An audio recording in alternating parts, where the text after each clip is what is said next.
بسم الله الرحمن الرحيم. السلام عليكم ورحمة الله وبركاته. ازاي الامريكان بيعلموا ويعودوا ولادهم ان هم يتعاملوا بالفلوس من صغرهم؟ طبعا انا المصروف اللي هم بياخدوه دي حاجة تانية. احنا بنتكلم على ان هم بيشتغلوا. فيهم اللي بتشتغل جليسة اطفال في بيتها في الاول مع اخواتها الصغيرين. ثم بعد كده بيتحاسبوا هم بالساعة، ثم بعد كده بتروح للجيران وهكذا. انا شخصيا مش موافقه على الشغلانه دي، ولادي ما اشتغلوهاش. او في ناس مثلا ولادي نفسهم البنات اشتغلوا في المكتبه بتاعه المدينه برضو نفسها من سن مثلا 14 سنه، وبعد كده لغايه بعد كده كملوا فيها لغايه الثانوي، وبعدين في الجامعه كمان.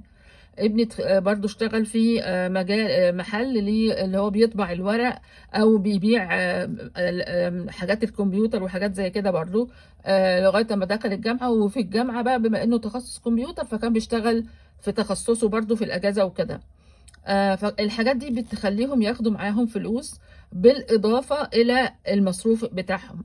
فهنا بقى الفلوس دي بتعلمهم ان لما بيشوفوها يعملوا بيها ايه.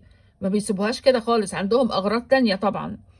ان شاء الله المرة التانية ابقى اوضح لكم بيعملوا بيها ايه.